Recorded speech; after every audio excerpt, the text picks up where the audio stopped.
Hey, welcome everybody. This is Tim Shaw, and I am so glad that you guys have stopped around. Hey, I mean, again, I always tell you guys, where else would you want to be on a Tuesday night? Where else but right here at the Black Cat Lounge? Now, just let you guys know real quickly, our guest is running a little bit late. Traffic is like crazy. So we're going to go and we're just going to hold him into it. He's going to jump in whenever he gets home. And that's cool because, listen, that's the fun of live broadcasting. People don't realize just how crazy things can be. And I always just laugh because people don't understand that that's all part of it. And wait a minute. Hey, he's here already. Let's bring him in. Hey, Cal, how are you, brother? It's so good to see you, man. You didn't have to rush like that. I could have done like 20 minutes and like nobody would have known. It would have been great.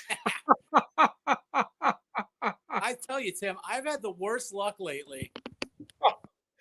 Listen. That's why I always tell I always tell people, I never worry about people that run late. I never have to worry about that because of the fact that it just is. It's all part of what we do. So, you're beautiful, Cal. You're just beautiful. You're beautiful. Buddy. Let me just listen. I'm going to give you an introduction while I'm here. You're already here. You're beautiful. Look at that. Look at that face. I mean, that face is great. Not only is that face great, but behind him is all those Ouija boards. So I don't know what's even better. I don't know if it's the Ouija boards and the planchets that are just beautiful, or Cal. But Cal is. I'm going to tell you what. Cal is such a talented, unbelievably talented illustrator. He is a tattoo artist that I'm going to tell you what. I can't wait. One of these days, I'm going to be up in his neighborhood. I want him to work on me. I want him to give me a little bit more here and there, because life is too short not to have more tattoos. That's all I got to tell you. And people don't realize it. But also, you know what I love about him? He's a collector. Now, a lot of people are like, oh, he's a haunted collector. No, he's not a haunted collector. He's a collector. He is a collector of unusual and strange things. And we're going to talk all about that. But also, he is on the board of directors. And let me tell you, everybody on the board of directors of the Talking Board Historical Society is absolutely beautiful. They're all beautiful. What more can I say about this man outside of that he is effervescent, he is iridescent. You know what? I don't have sunglasses. I have my sunglasses on because the guy is just like I can't even. He's blinding. Look at that smile he's got. It's so great. Cal, welcome to the Black Cat Lounge. Thank you so much for being here, and thank you so much for like battling traffic because we all know what that's like at this time of year. Yeah, it was horrible, man. Like I left work with like 45 minutes to get home, and next thing you know, I'm stuck in the merging lane, nowhere to go. So, Yep. It's ugh. just it's one of those things, and there's nothing you can do about it. And that's why I said, don't worry about it, because here in the Black Cat Lounge, we have no time limits. We just start, and then we try to go for an hour, and then if we go a little bit over, that's fine. If we go over, it's fine. It's all beautiful. So, Cal, let me just start off. How the hell did you get involved? First of all, I know that you've always been a creative dude. I mean, you really have. And I know most tattoo guys, they have that I they have that spark. I always call it a divine spark or whatever, that's so intrinsic within them that they have to create. And boy, I'll tell you what, your tats are actually absolutely beautiful. And I love when you go and you post them because I'm like, oh shit, I like that. That's nice. And you know, what is it that drives you to be so precise in your illustrations and your tattoos? Anxiety. I should have known. uh, if I do something that's like really not up to my par, uh, Hmm. I feel it for a couple days afterwards. Like it'll haunt me. So Nothing. Yeah. that's the You only know, thing. Him is it's almost like an OCD drive, being oh, driven like that. 100%. And I mean, that's the same thing that makes me have to create. Sometimes I'll get an image stuck in my head and I just have to get it out on paper. I mean, I see a lot of people don't realize that they mix up spirituality with creativity.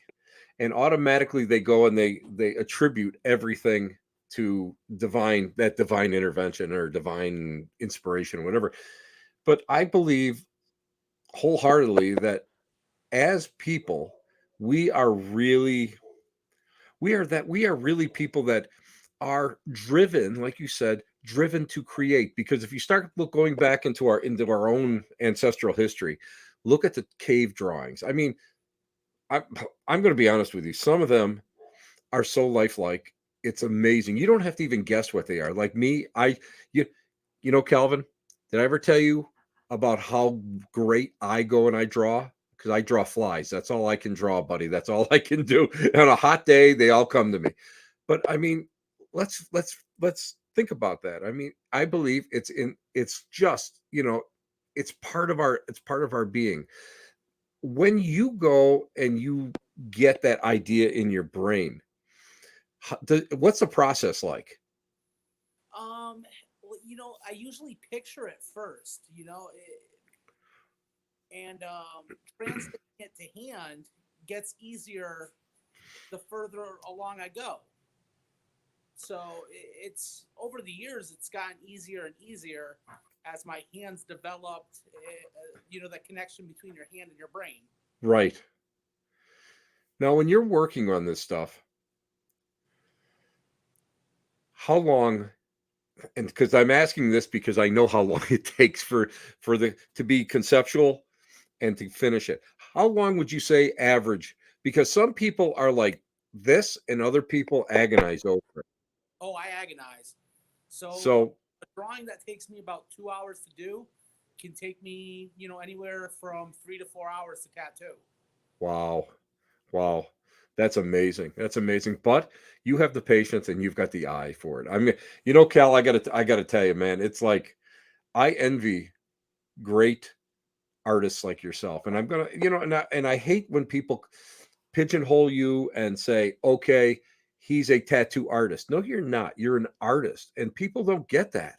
I see your drawings and I see all the work that goes into what you do in your illustrations. It's art. It's art, and it should be on display, not just as not as wall, not as just that wall stuff. What do you? Well, What linoleum do you? printing, right? Don't you have linoleum rock printing hanging up that I did? Yeah, I do. Yeah, I I do. do. I paint, I sculpt. It's you know, idle hands are the devil's plaything, so I gotta stay busy. No, listen, this is where you and I are so alike because we can, you and I could, well, what the hell? You and I were walking through the casino up in Sault Ste. Marie together, and all of a sudden something was shining. We both stopped and looked at it at the same time. That was awesome. And you know what I thought was really awesome? You and I and Johnny Zaffis, we were on a panel together. And I thought that was excellent because I'm so glad that they asked you to be a part of it because you are like I'm a chipper when it comes to collecting oddities and collecting stuff because I don't have, I have a okay collection, but you guys have large collections. So it was an honor for me to share that stage with you guys. But I was so thrilled that you were on there because, you know, people go and sort of like all of a sudden now, you know what the fads are. Everything is haunted this and haunted that. But between you and me and everybody out there, we all know that that's not the truth. There's a lot more psychological stuff that goes on rather than something being quote unquote haunted. That's why I think that I'm so interested in your collection. What got you interested in collecting oddities? So going back to anxiety, I think I've always been a collector. My earliest memory of collecting was I had a babysitter who used to bring over rocks to me, and she would tell me that they were moon rocks that had fallen from the moon overnight, but they were just pieces of gravel from a driveway next door to her that I didn't really know. So I had buckets and buckets of driveway gravel that I thought were moon rocks, and they were so precious to me. And then later on, as I got toys and stuff, I didn't really play with my toys like a kid normally would. I set them up on shelves, almost like going to a museum. You go to a natural history museum, and Right. these, beautiful dioramas behind glass. So I would set up my dinosaurs, on display, fighting each other, or pterodactyls flying and in the trees, things like that. But collecting oddities, I'd always had an interest in like Victorian um, cabinets of curiosity, Mm-hmm. specimens Yeah. like that. And when I moved into my own apartment, I had a built-in china cabinet that was perfect for building my own Wunderkammer. So I started collecting weird specimens and putting them on the shelf. And before you knew it, Timmy, that cabinet was overfilling.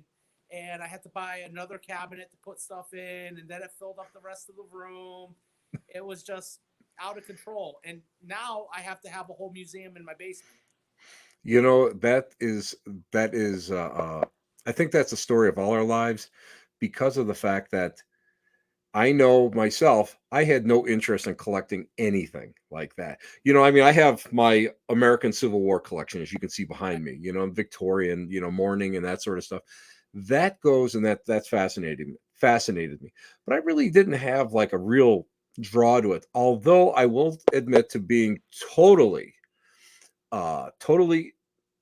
enamored with the Victorian sideshows and the Elephant Man and the oddities and that people would collect then. Well, let's face it, let's go back to the Victorian times. Mummies, unwrapping mummies. That had to be amazing for the Victorian citizen to actually go to one of these things. And it was under the guise of science, of course, but that had to be amazing to see something like that, so foreign from your own life, yet there it is, something that you've only read about. What are some of the things that you personally love in your collection, your personal collection, because you've got so much? I do. I have the skeleton of a murdered sex worker named Monique. Um, Oh, she hold on, I think I got that. Wait a minute, let me bring that one up. was a member of the family. Oh, There there's, we are. There's Monique. yep. I do have a real shrunken head.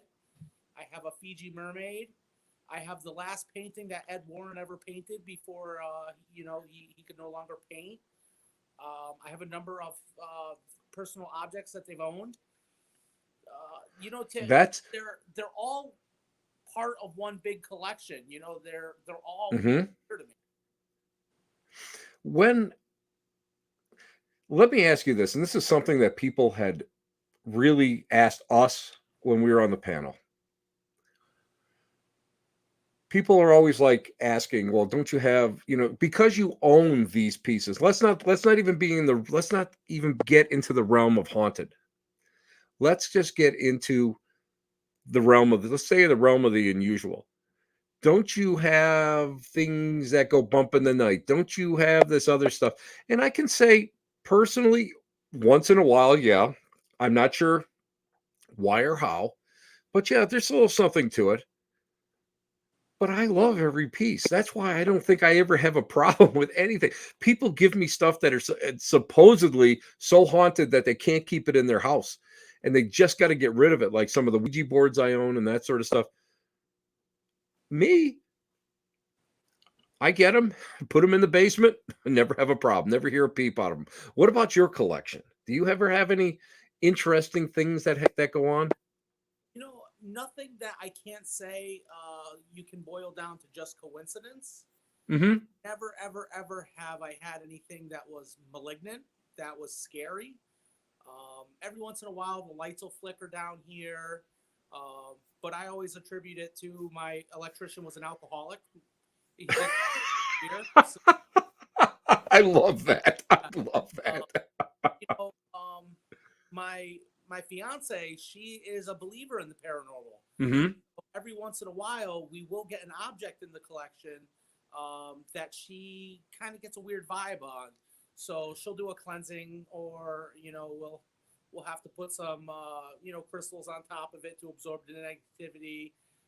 Whatever is going to make her relax is fine by me.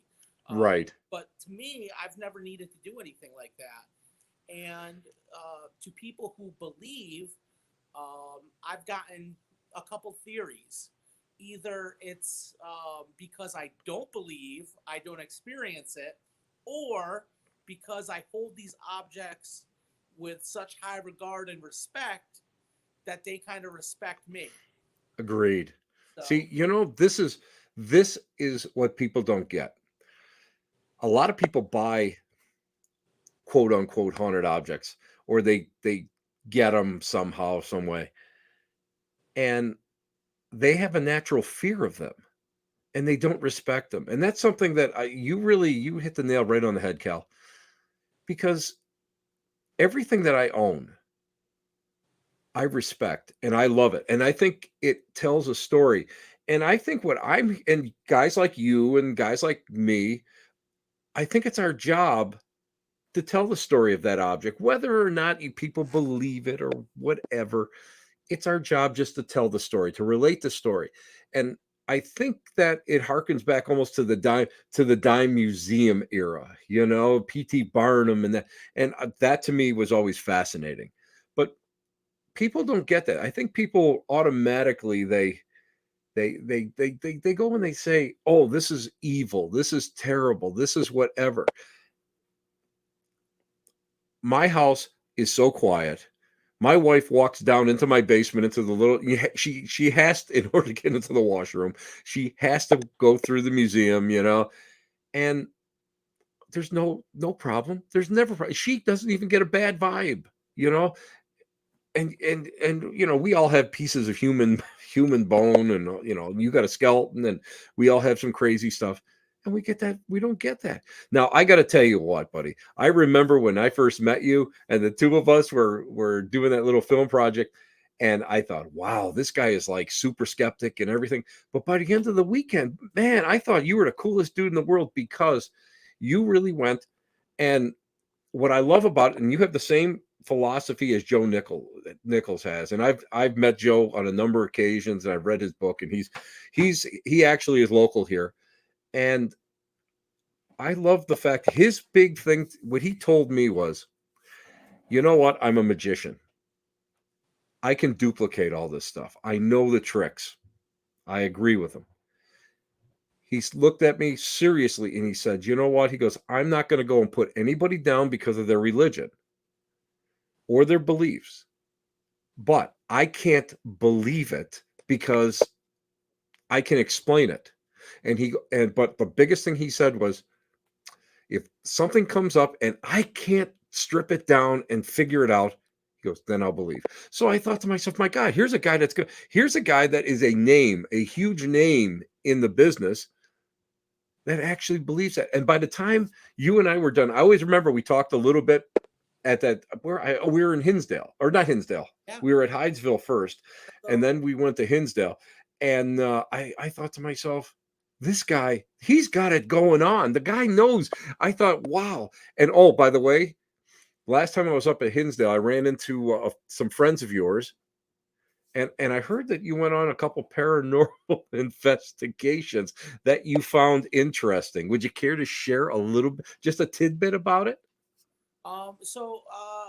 We just went to the Lost Children of the Alleghenies Monument, Yep. and they did an Estes method, and we got some pretty intelligent responses, and it was very interesting to say the least. And I've been doing more research on the history of the Estes method and everything that goes along with it. And I think it's safe to say it's psychological response. Nothing Even wrong with that. it was very chilling, Tim. And that's the thing about the Estes method, Ouija boards, things like that. Pendulums. You do get seemingly intelligent responses, but it can be boiled down to psychology at the very end of it. I think so too. I think a lot of now, my big, of course, with me, I believe that, and as we had talked, I believe that we're like an antenna. So I don't know. I mean, I gotta be able to say I don't know. I can say I kind of believe in this or that, but at the end of the day, is it your higher self opening up and coming through? Is it your higher self going and making sense of perhaps something that's going, and that's a psychological realm. And a lot of other things like the Ouija board and like pendulums, I always attributed that to the ideomotor response. I'm a big proponent of that because I know in dowsing that that is that's very common. People always make a bigger deal out of it than it is. And I uh I don't know. I just don't know. All I know is what to me is amazing is that, especially with the Estes method, is that sometimes people who don't know you at all, and you're standing there and they're starting to go and their mouths are moving, and next thing you know, they're like pegging little things that I can't explain how they would know. Well, you and I mean, people know who we are, but under a blindfold, having uh, earmuffs on, that noise canceling headphones. I don't know. I don't know. Some of the information that came through for me was a little bit too direct, unless somebody had really done some work with me, and knew me well. So I don't know. It's I'm just at that point now in my life where, of course, I mean, I'm a believer, but I'm not one of those people that just jump in and say everything is. What would you say to people that are, and again, I mean, we're not trying to go and you know force our beliefs on anybody, but what would you say to people who are like hardcore true believers that somebody farts in a room and they think it's like a demon coming out at them? What would you say to that? Homework, you know, to really understand modern day paranormal, I think you have to understand where we come from Hmm. and take a look at how long people have been ghost hunting and see the methods that have, you know, come about, and really see, like, Ouija boards, for instance. Let's talk about them, because that's one of the areas I know the most. We Um, love, and we both love Ouija boards. Let's right. face it. So Ouija boards started out as a household game. Yeah. They they've always had a little bit of a history of spirit communication with them, but they started out as a game, essentially a Par- dating game too, because they were instructed to have a man and a woman place it on their laps so their knees were touching Right.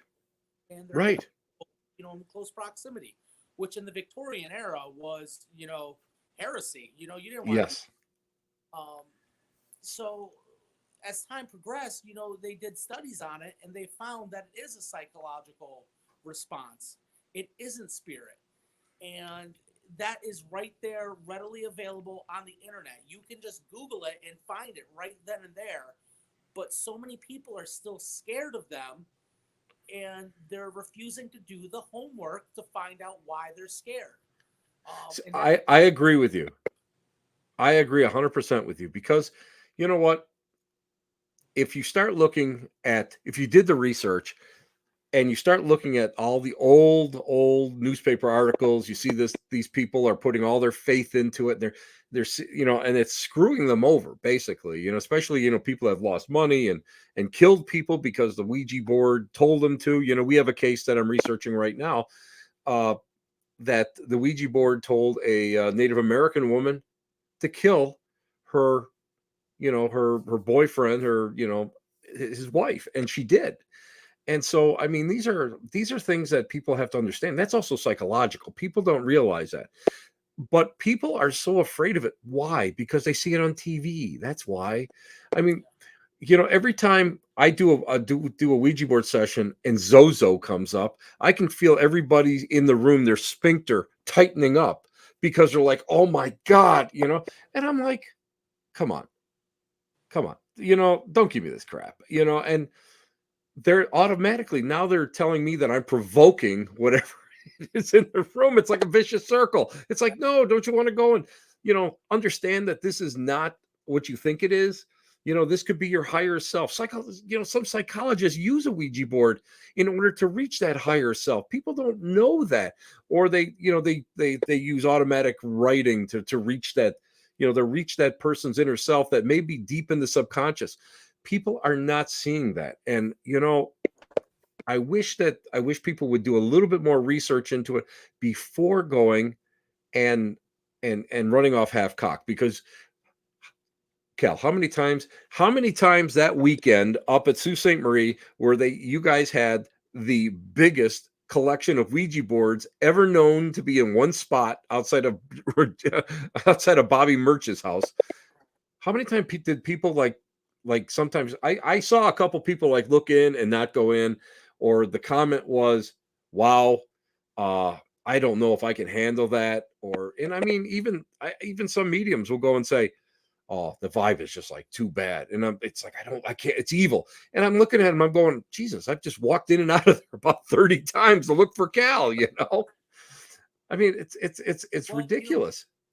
it is we had people sign a waiver, and that was actually my idea, because when you plant that seed, you almost make it more intense. You plant Yes. that seed a little bit, and it was a paranormal convention. We wanted to give people a little bit more of an experience.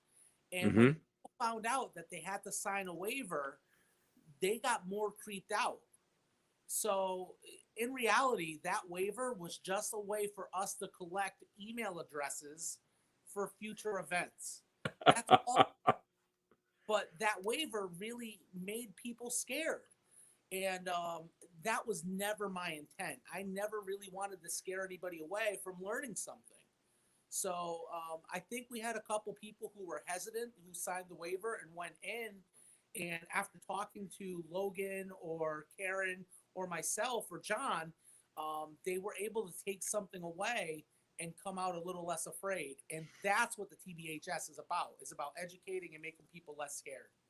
See, that's what's important. And people are forever asking me, well, you got all these Ouija boards in your house. My God, this is like terrible. I can't believe that your house isn't levitating and whatever. It's like, no, come on, guys. You have to understand what it is. Understand the history. Let's face it. You know what? It was so funny. I was on an interview the other night and we were talking about Ouija boards. And I said, oh, you mean the capitalist board? And they both stopped and looked at me, and they're like, what do you mean? I said, because the original creators, they weren't making it for spiritual purposes. Yes, later on, they tried to get a religious, dispensation from taxes, but they made it for money. We all know that. And I mean, even when you start talking about some of your, you start discussing this with some of your hardcore, religious people, they're just like, what? It's like, it's so funny because I often wonder, I go to a spiritualist church. Sometimes I wonder if, when they're going to throw me out, Cal, because I do question a lot of it. But you really have to. Also, we have to understand the set and setting of what goes on. I mean, it was how many years ago? It was in a time, the Victorian and post-Victorian ages. People were hurting. People needed these things.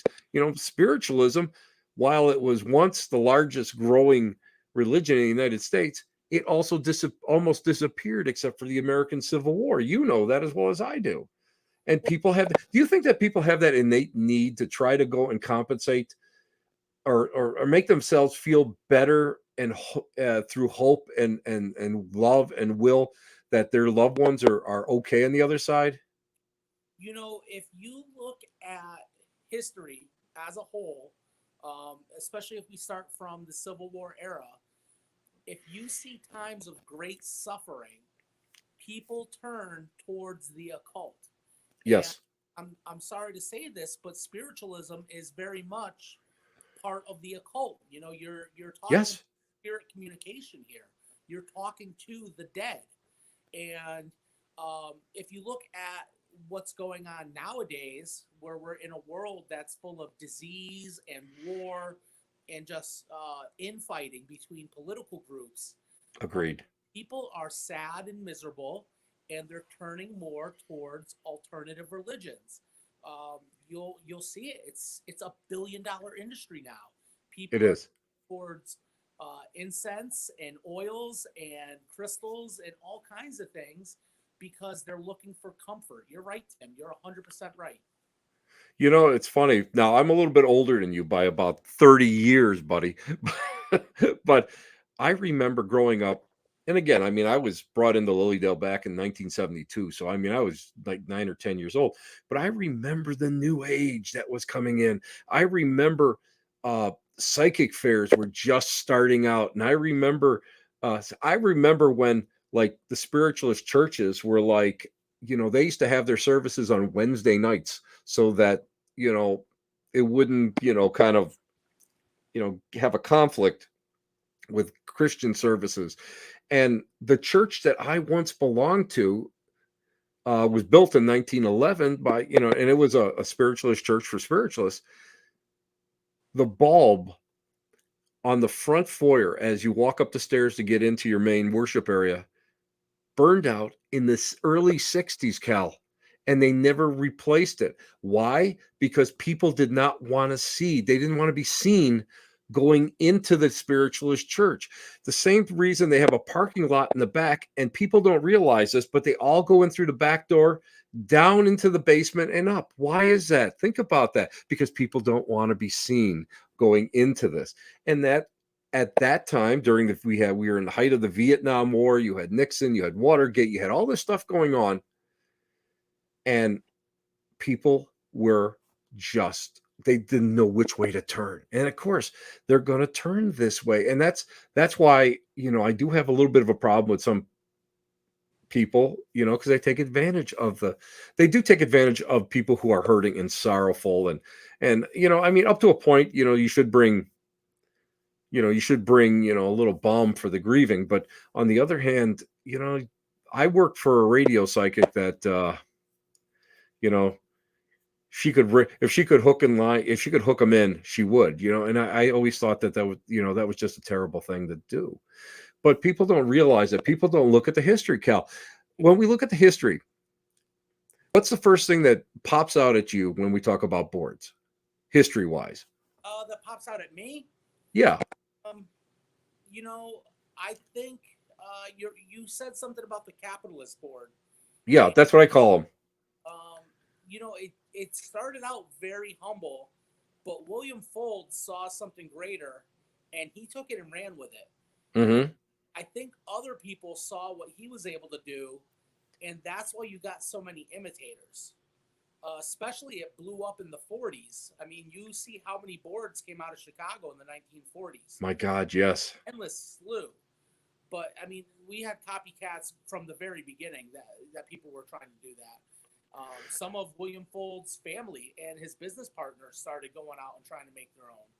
And at the very core of it, it's a game, and it's always had controversy.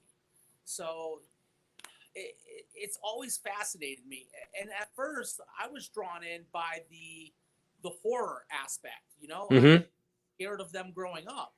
So to me, I wanted to have something in my home that gave me the potential for a haunting or some kind of supernatural event, and that's what Hmm. in.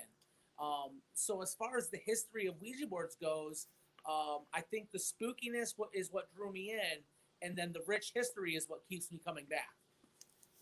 I have to say the same thing. The history of it is just mind blowing, and that's why I like going and sitting people down. That's why I have the classes on them. You talk about them, you talk about the history of it, and when people are going to work with it, you demystify it.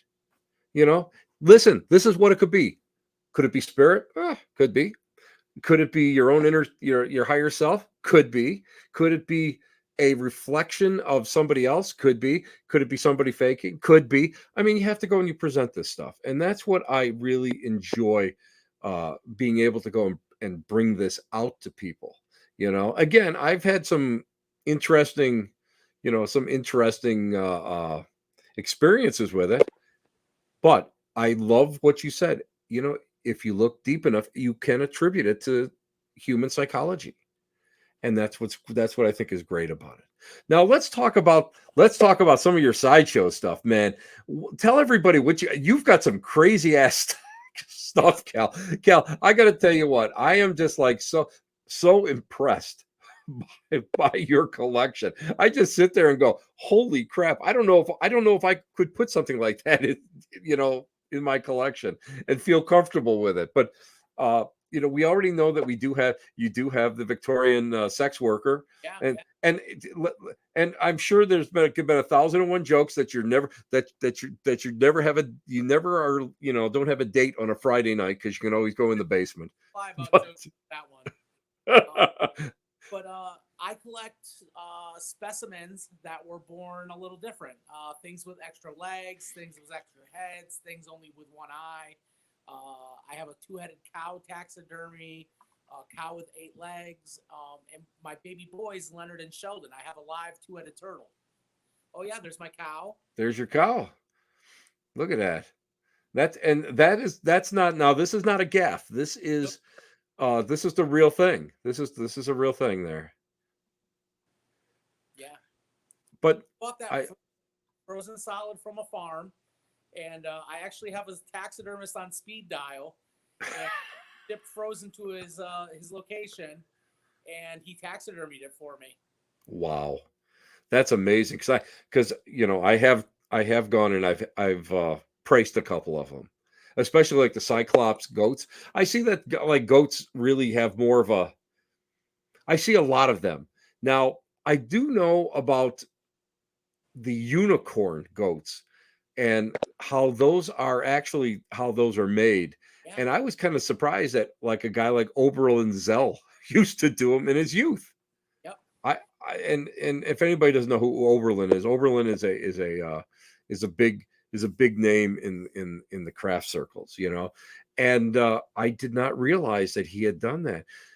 Do you see a lot of people actually doing uh modifications while the animal is still alive? Do you see a lot of that now still? Because I know it was really popular like back in the 60s. I don't see too much of that nowadays, but I do see a slew of gaff artists nowadays. Hmm.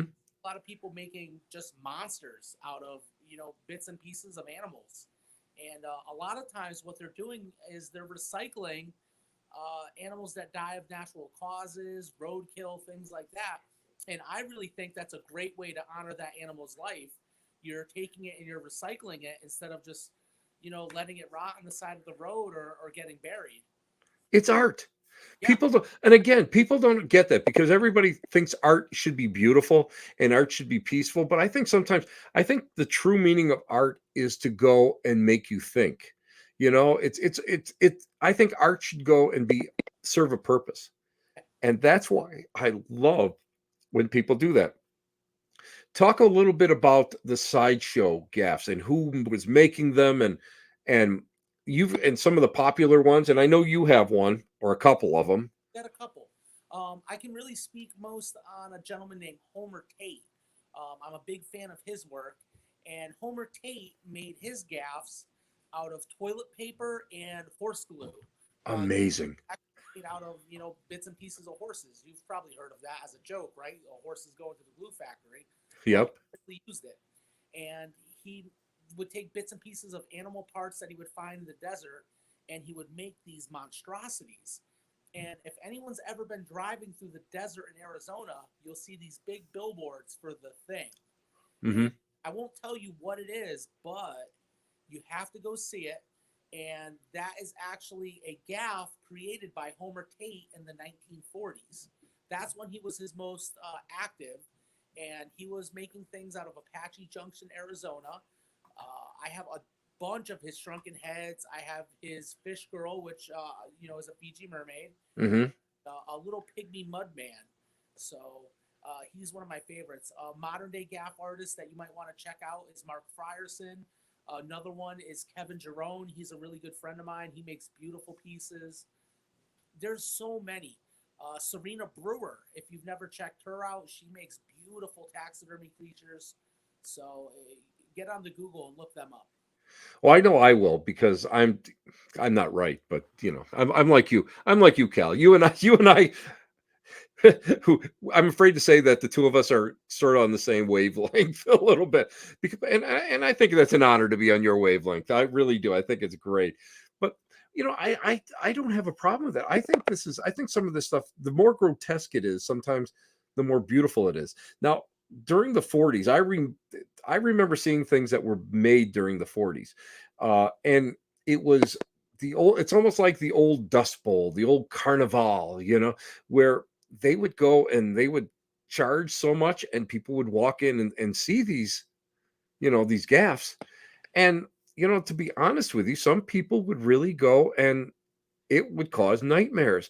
And isn't that what a true a true sideshow should be? Something that causes somebody to just like stop and look and go, holy cow, that's amazing, or I when we talk about sideshow, what do you feel is the purpose of a sideshow outside of making money for the of the guy that's running it? I think it's got to be awe inspiring. You got to walk in, you got to have that wow factor. You have to feel like you got your money's worth. I mean, even if it was only $1, you want to walk in and you want to see that unicorn cow or goat, Right. taxidermy two-headed cow. Um, and I guess nowadays you don't really get to see things like that, whether it's political correctness or people can just look on the internet or look on TV. You just don't see things like that anymore, and I think that's a shame. I mean, there was a lot of exploitation of people with handicaps back in the day. Right.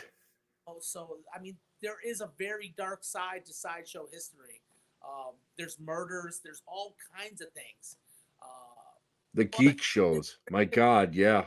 yeah, We start looking at them, and I think what people, unfortunately, I've known a couple people, and some of the same people I know about that tried to put together like a dime museum, And the problem is people aren't getting it. People are so fixated on paranormal, or people are so totally fixated on like thriller or horror, that sort of thing, that they miss the art form of it. And the one thing I'm thankful for, Cal, is that oddities really uh opened up a lot of people's eyes to all of these collections and all these different items. And now we're starting to see oddity expos that are starting to pick up. And I think that's a wonderful thing. Now, Cal, let me ask you,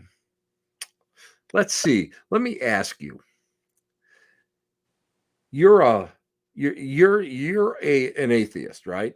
yes, sir. And see, what people don't realize is that atheism is actually an intrinsic belief system, just like everybody else's, just like other religions. And I love the fact that's what do you get now. Of course, I mean we both kind of move within an eclectic eclectic group of the two of us. Do you ever get any flack from it? Because I know I get flack for being a spiritualist or being a medium. I know I get it sometimes from different people or people that want to go and test you or whatever, you know. Do you ever get anything like that, or do people are like, yeah, well, I give you credit for like, wanting to know the truth.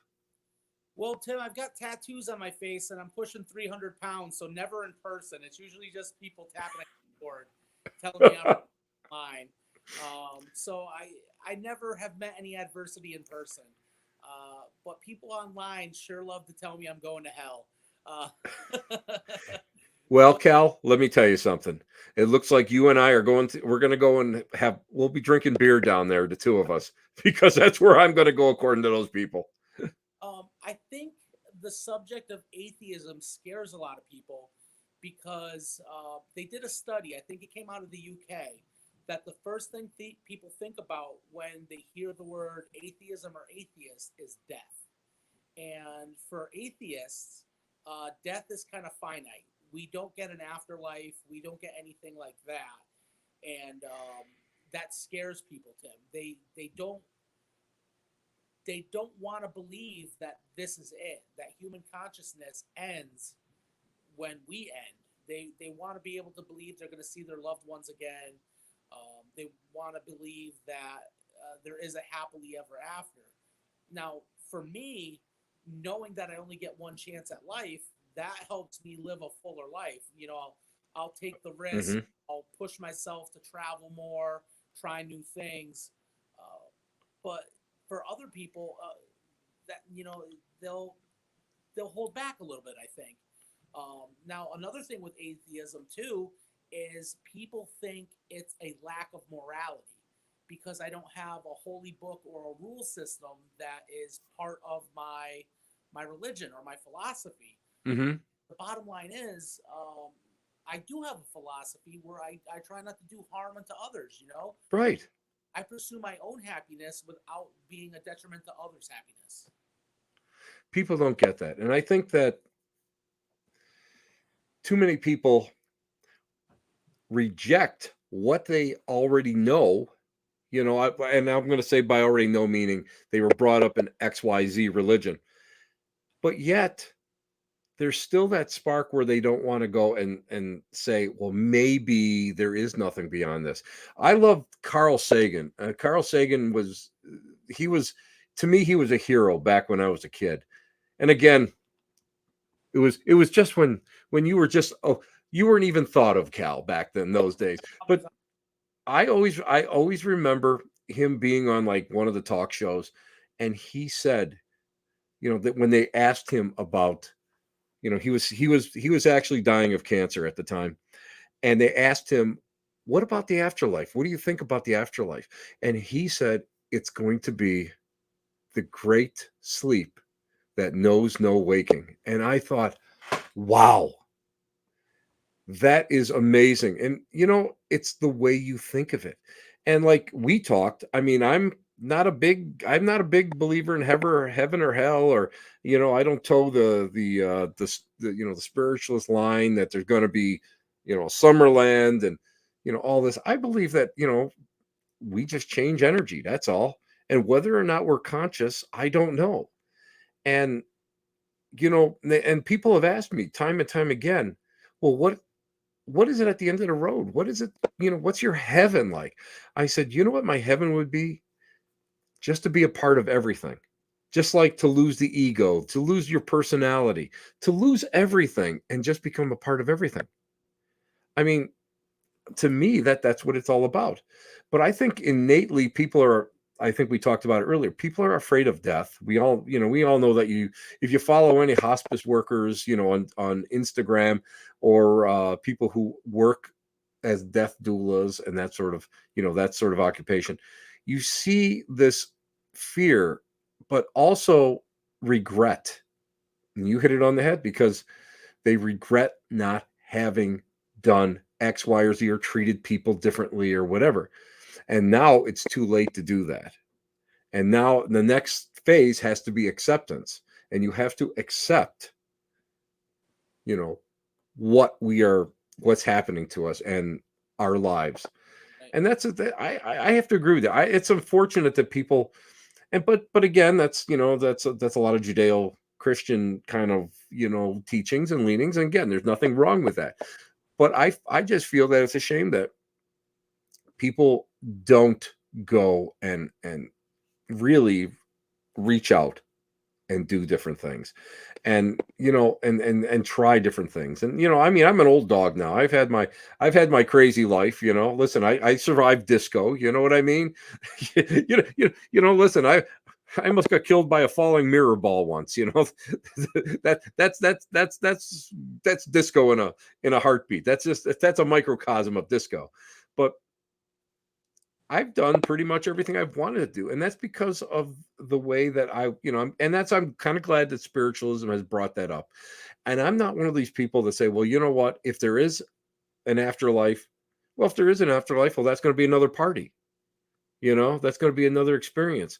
Or, well, you'll come back. Well, all I got to say, Cal, is if I come back, do me a favor, shoot me. Just get rid of me, because I don't want to come back anymore. And people don't get that. And I mean, okay, as an atheist, let me just push you a little bit towards your own demise. Yeah.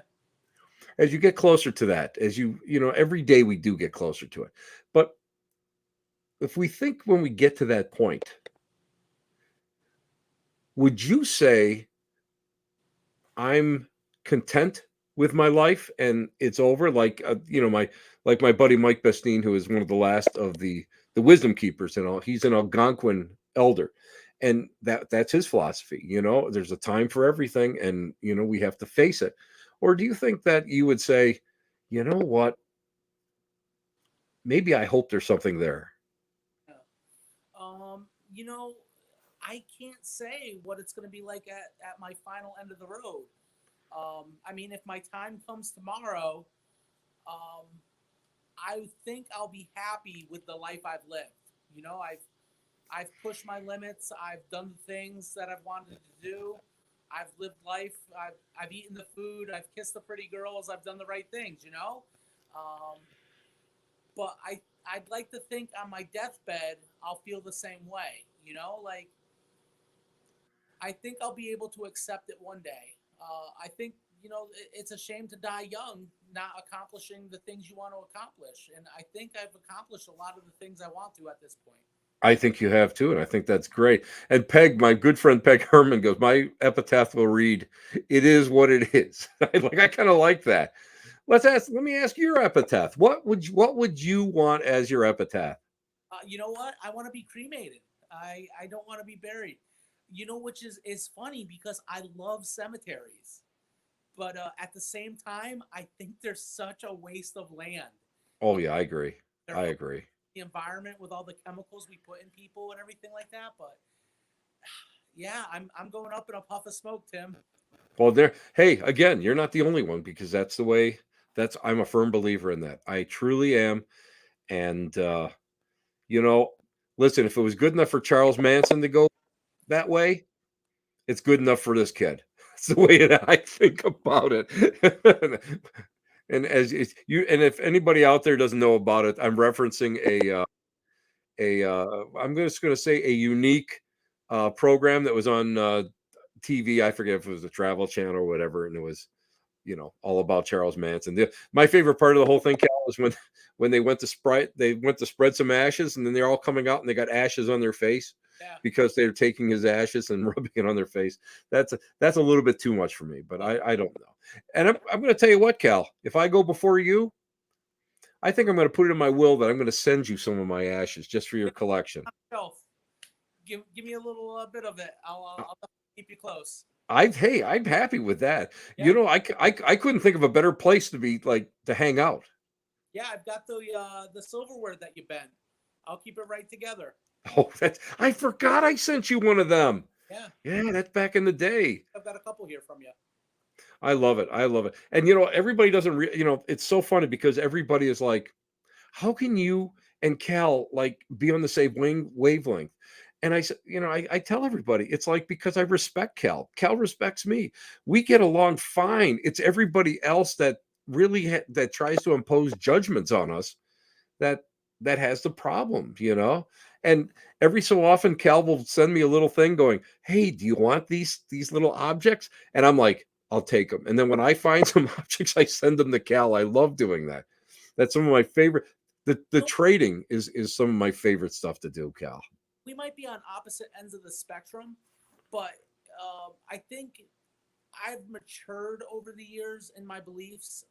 I think when I first started off as a skeptic and a non-believing atheist, I was of the mindset that anyone who could do readings or was a psychic or anything like that was actively trying to con people. Mm-hmm.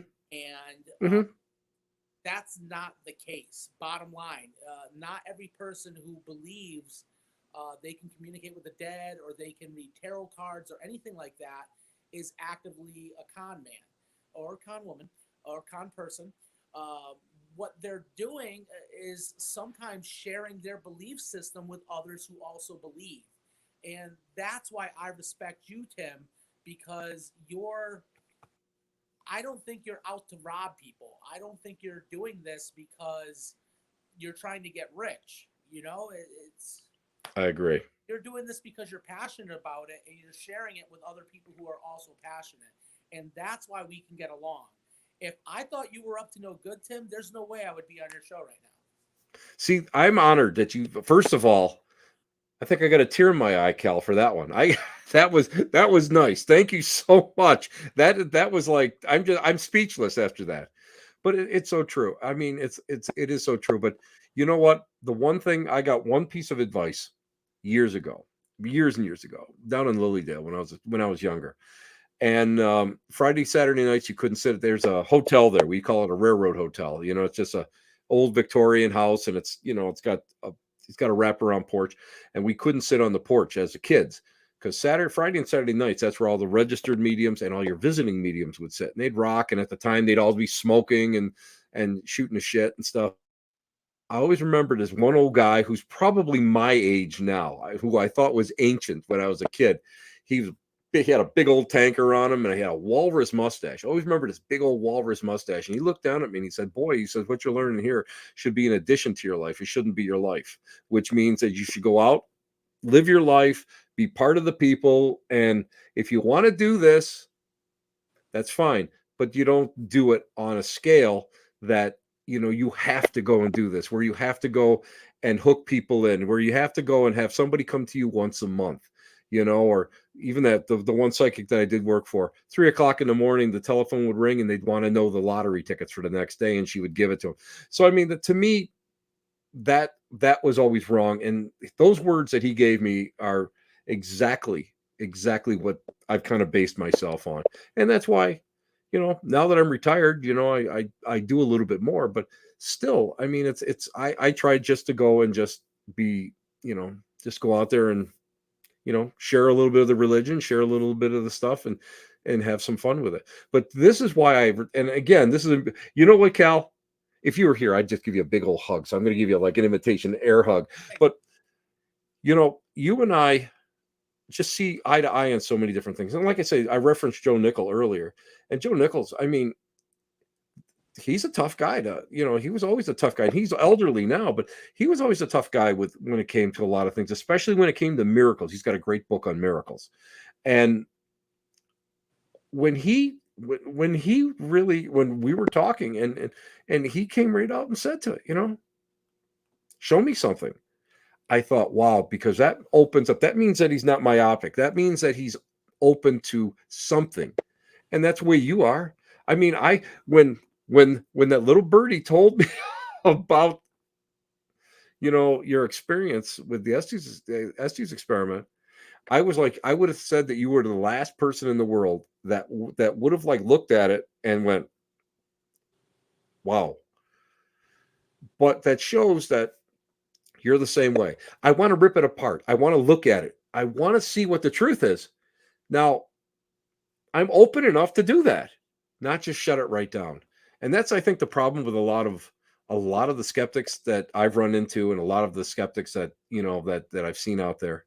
That, and the fact that you are just a handsome devil and you smile a lot, whereas a lot of them are always grimacing, and and they want to keep that, that whole aura about them going. And you're just like that, like that cool uncle that people that I wish I had growing up, I where know. you would Yeah, I got lots of nieces and nephews. see, you are the cool uncle. See, I'm the cool uncle in mine too. So except they just like look at me and go, "Uncle Tim, you're crazy," but that's all right. Well, Tim, I think, in my personal opinion, I think a good skeptic wants to be proven wrong.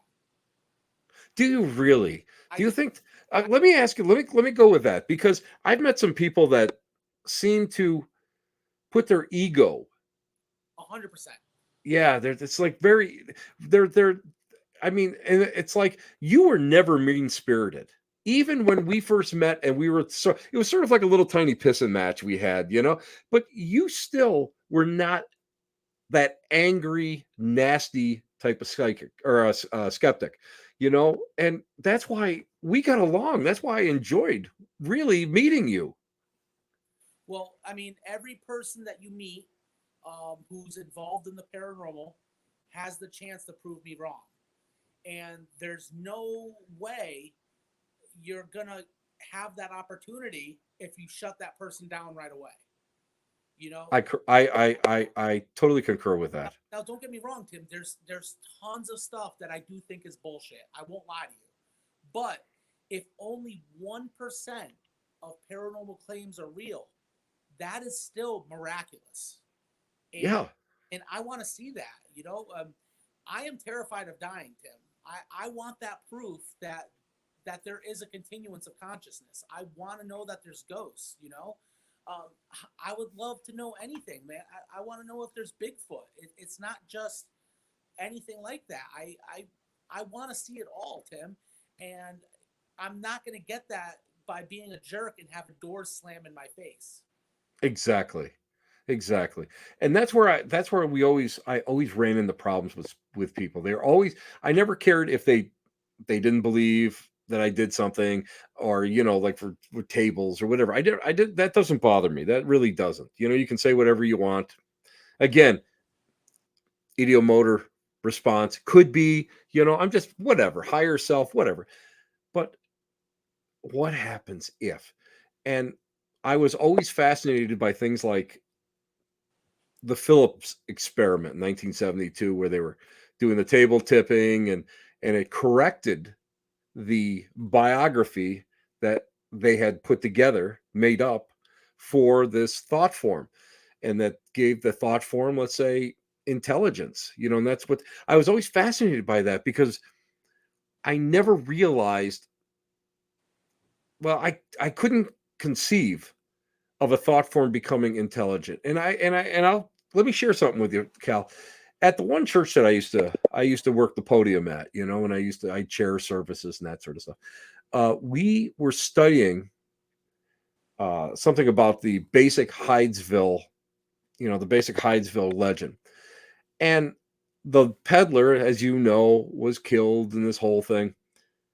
And they gave the peddlers, this name, of course, we're, through the educational, the mail order education, whatever they call it, curriculum that you have to take. And my question always was, is that really his name? So we went into the basement and we took a card table and we did table tipping, and we did the alphabet wrapping system, like, the Fox sisters did, ABCD. And it came out that the middle name, the middle initial was different, and the spelling of the last name was different. So we thought, okay, that's interesting. Now, at the time, we were pretty fledgling when it came to like hardcore spiritualist knowledge. You know the basics, and you know some of the pioneers, but you don't know a lot of the nuts and bolts. And a woman went and got a book by Emma British Harding, and in the book, it's American Spiritualism, and in the book, the middle initial and the less spelling of the last name is what we got through the table. And I swear to God, unless somebody was lying and messing with me, none of us knew that little tidbit, because it's not taught anymore. It's not taught in that manner, and we don't know. So I don't know if that's, again, is all this knowledge just floating around us because we go, thoughts are things, and everything's vibratory, and you think about it, but you think about it on a cellular level, or you think about it on a vibration, and you start breaking everything down. Maybe all this knowledge is all out there, and all we have to do is like think about it, and there's nothing more than science. Maybe we're bringing it in, subconsciously somehow. And I know that's like pretty science fiction, but I can't explain. I cannot explain how that corrected us. I Yeah, just can't do it. And that, again, like you said, if you get one little thing like that, and it doesn't prove anything, but it makes you question everything you thought that you knew. And maybe it opens up a new pathway for you. And that's why I think that why you and I get along so well, because we're looking for those every single little pathway that we can find. absolutely. Yeah, like I said, man. I'm if I come across with negative energy and I'm just like a jerk to people, how am I ever going to get somebody to give me that reading that I'm looking for? I Mm-hmm. want people to be able to be like, hey man, I've got a message for you. Does this resonate? I want someone to be able to give me a message from a dead loved one that only I know. And for me, that would be evidence of something greater than I. Mm-hmm. And you know what? I'll be honest with you, that's all it takes a lot of times. And sometimes, but I'm going to tell you, I hate the people who reach because when you do gallery, people are there, not the casino gallery, because that's like the sideshow there. That's great. That's why I throw candy at people so that all the drunks are quiet. You know what I mean? But uh, but when you do gallery in some churches or some assemblies and that, people are there for a reason. They're hurting. They want that in the worst way. And I've seen that time and time again where people mediums have gone and said different things, and they stretch to push it into perspective for them. They're trying to take that square peg and putting it into a round hole. And that, to me, that's kind of tough. And I always have I always feel sorry for those people because they want to believe so much that they're getting this message, but in actuality, are they? Right. And I think those are the people that I think that could be targeted by, and I'll call them the psychic wolves, that that they can go and they can be influenced. And but let's face it, I'm sure you read about that case. It was only last year. A psychic built a woman out of, I believe, it was 175 grand. Wow. I No, I. think that's what it was. And it's like, my God, where does this come from? It's because it's that innate need. Now, Cal, let me what's on your bucket list? What piece for your collection are you looking for? Well, I doubt I will ever come across one of these, Tim, but I would love to own a rat king. Okay. Do you know what one of those is? No. Okay. So a rat king is a natural phenomenon where a population of rodents becomes too dense. Yeah. Something will happen where their tails get matted together. So you get a writhing mass of rodents stuck together by the tail.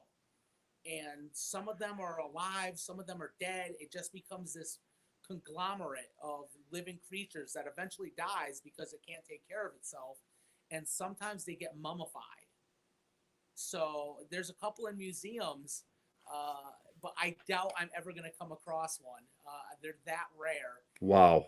Um, there's actually documented cases of squirrel kings where there's squirrels that have had their tails matted together. So that's another one for the Google list if anyone's watching. Look up rat king. I love it. Let me ask you, speaking about mummified stuff, I mean, I've been offered mummified cats and mummified, all sorts of mummified animals and that sort of thing. Do you have anything that's mummified? I do. I have a couple things. So, for anyone who doesn't know who I am, I specialize in things related to the occult and paranormal specifically. And a lot of occult practices involve mummified animals. So I do have a mummified cat, and not just because it looks cool, but because mummified cats are often used to ward off witches or things like that. And I also have a mummified llama fetus, which also surprisingly wards off witches. But if you bury it underneath your house, it ensures fertility. So it's a double cause right there. Watch what you bury underneath your house, Oh, buddy. don't worry about it. Not buried. I absolutely love it. Do you think that now you and I have to thank you for referring me and getting me interested in the Peruvian mummy dolls, Oh, the rap dolls, and yeah. I'll tell you what, I think they're absolutely beautiful. I am so thrilled with the one that I have. Uh, Tell everybody about those because I know people have always been interested in those. So the Chankay people of Peru, um, when they would bury their loved ones, they would put them in the fetal position and they would put them in these big bundles.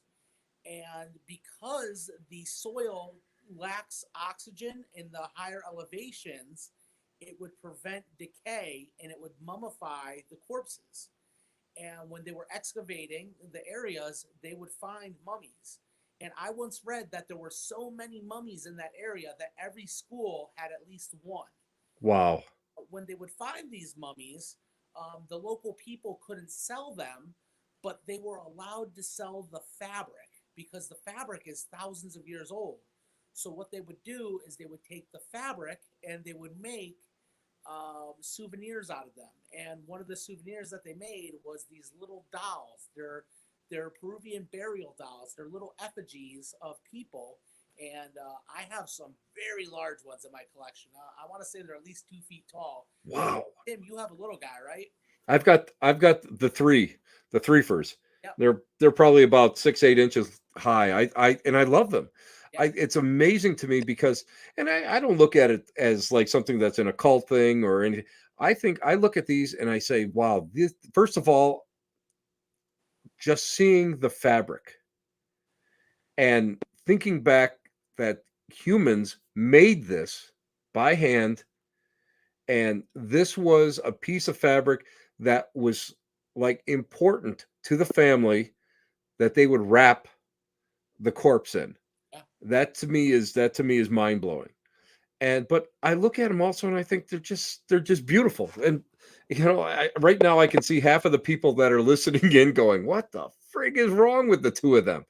But people don't realize that. To me, it's like looking at history. It's like looking at, and if there is a thing that like getting a vibe off of something, to hold that in my hand, knowing how old that fabric is, that blows my mind. It really does. And I just can't get that out of my head whenever I show people these pieces. And again, people are like automatically they're freaked out by it or whatever. And I don't I just love this stuff. I think it's great. The historic value alone is great. Now, if you were to go and look for something, I have 1,001 questions for you. I'm just going to keep you for a few more minutes because I know we're already running late. But uh, if you were to go and look for the gold, look for something in the spiritualist seance or spiritualist realm, because yourself, it just like the Ouija board, they were just like popping this stuff out left and right because it was like, you know, be your own medium. They had that whole era of it. What's your Cinderella piece? Ooh. That's a hard one. There is a table up in a museum close by you that was allegedly used by the Fox sisters. In the Rochester Museum, yeah. Yeah, that's one up there. And then there's a seance robe. I believe it's in Wisconsin that I would really like to get my hands on. I actually was lucky enough to have that featured in an exhibit I did here in Hartford. Wow. My stuff was featured in the same room as it. And wouldn't you know, they wouldn't let me take it home with me. Damn them. Tim, there's nothing too big or too small for my collection. I have things as small as little rings. I have a ring that was worn by a woman. I think she was from Casadega, which, for anyone who doesn't know, that is the sister camp to Lilydale down in Florida. It's named after Lake Casadega, which is the lake right next to Lilydale. It is a trigger object ring. It was a ring worn by a psychic medium named Ruth Cunningham. And when she would put the ring on, she would go into a trance and it would allow her to communicate with the dead. So there is nothing too big or nothing too small associated with spiritualism, spirit communication, the paranormal that I do not want. All of it makes my mouth salivate. It's that anxiety I was talking about as a collector. You just want more. It's so true. It's just so true. Cal, stick around. I've kept you here long enough. You just came home from work. You need substance. I do. And you need to call your fiance because of the fact that you can't just be hanging with me all night long. But Cal, I got to thank you so much. You know what? this has been such a treat. I've been looking forward to this ever since you said you were going to come on the show. And I'm just so happy that you were able to take the time, because I know how busy you are and I know how you book everything, and you really penciled me in, and you had to fight traffic to get home. Yeah. That Dude, I am just so thankful that you did that. Stick around for a couple minutes. Oh, and what's going plug where you're working, where you're doing tats, and plug if you're doing any like events or anything, or you're doing talks, whatever you want, dude. The floor is yours. So, if anyone wants to follow me on social media, I am the occult collector on everything.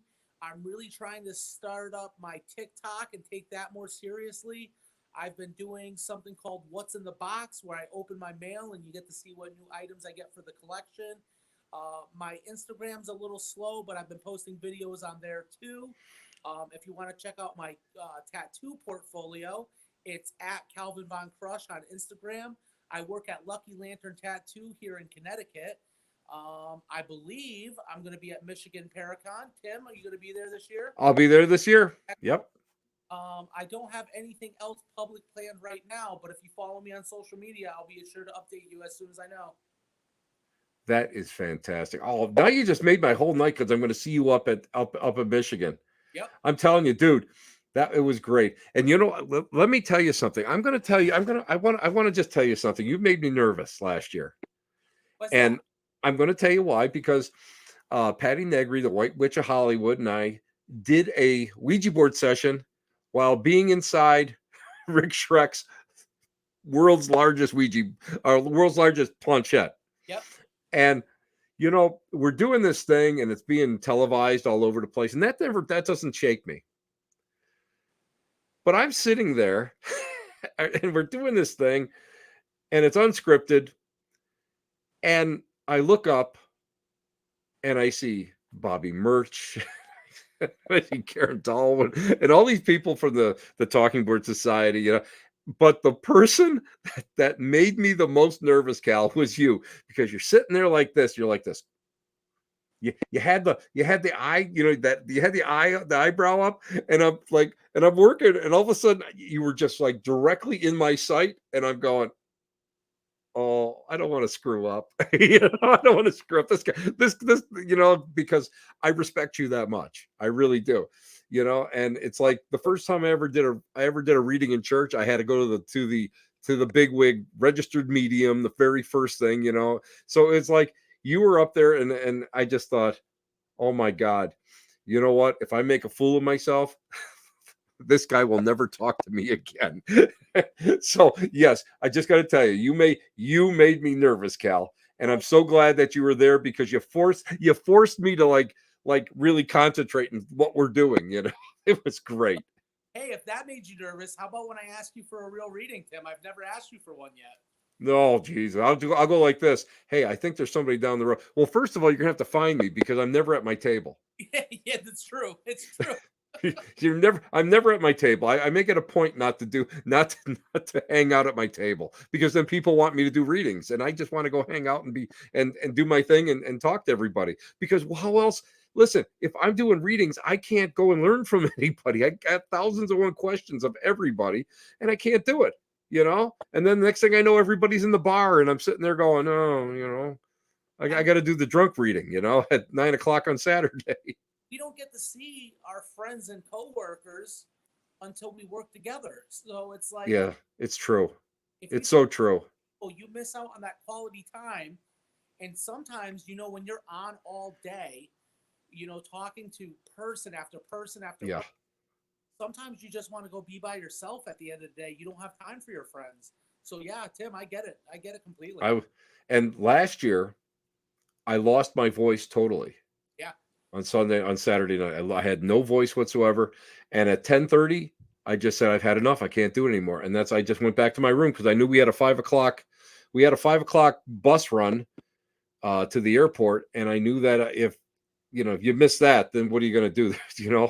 I'm going to be stuck up in the Upper area, and but I was exhausted, and you're right, and it just it's great, because you get a chance to meet so many people that you don't get a chance to really, like Facebook people. I've met so many great people up there, up in Michigan, but then you don't get a chance to hang out, and you don't get a chance to like what we're doing right now.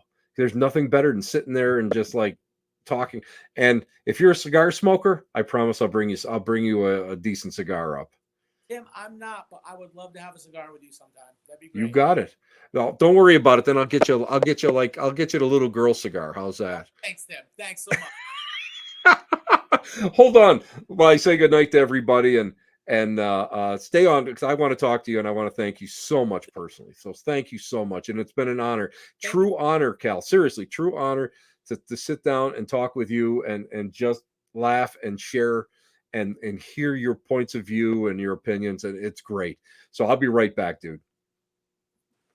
And that, my friends, is one of the greatest guys I know, Cal Von Crush. And, thank you all for hanging out with us. Thank you all for tuning in. It's Tuesday nights, and I thank you, every single one of you, for taking that time to just hang and be cool with the cool cats. And guys, I'm Tim Shaw, and what? You're listening to the Black Cat Lounge, and we are rocking where the elite meet, next to the dumpster transfer station. Ciao, baby. Be good. Be safe. And don't do anything I wouldn't do too much. Take care.